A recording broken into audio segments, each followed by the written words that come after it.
नम्र हेबा द्वारा जड़े व्यक्ति कौन योग्यर हो जाए? जे पर्यंत जड़े व्यक्ति नम्र न हुए से पर्यंत से योग्य होई न थाए। एही संपर्क में गोटे कहानी सुनिबा। थरे कुबेर भगवान शिव को भोजन माई निमंत्रण करथिले। भगवान शिव बुझीपारे जे कुबेर मन अहंकार रे परिपूर्ण।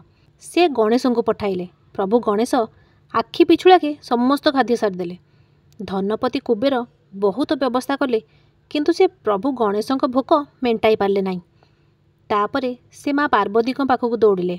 माँ पार्वती तांको निज हाथ में दुईटी खाद्य खुआइले। यापर प्रभु गणेश भोक मेंटिला। तेणु नम्र हेबा जड़े व्यक्ति को योग्य करथाए।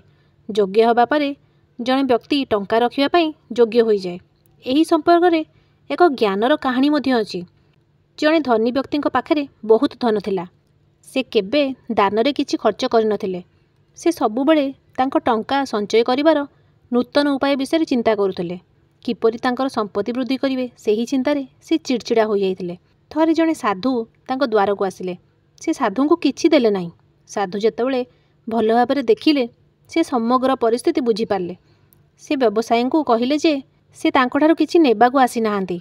से तांकर एक जिनिस तांको पाखरे रखिबाकू आस्थिले। से तांको एक छुंची देले। से कहिले जे जेतेबेले व्यवसायी मरी स्वर्ग को जिबे से तांको ठारू सेही छुंची नहीं जिबे। व्यवसायी कहिले यह किपरि संभव? तुमे मते पृथ्वी रे एक छुंची देइछ एवं तुमे चाहुछ जे मु स्वर्ग रे सेही छुंची तुमको फेराई देबी। मृत्यु परे मु एठारू एक छुंची नहीं किपरि स्वर्ग को जाई परिबी? साधु कहिले जे जदि तुमे एक छोट छुंची नहीं स्वर्ग को जाई परिबो नाही तेबे तुमे एही धन प्रति एते आकर्षित काहेकि? तुमे एही धन को स्वर्ग को नहीं पारिबो नाही। व्यवसायी बुझी पारले।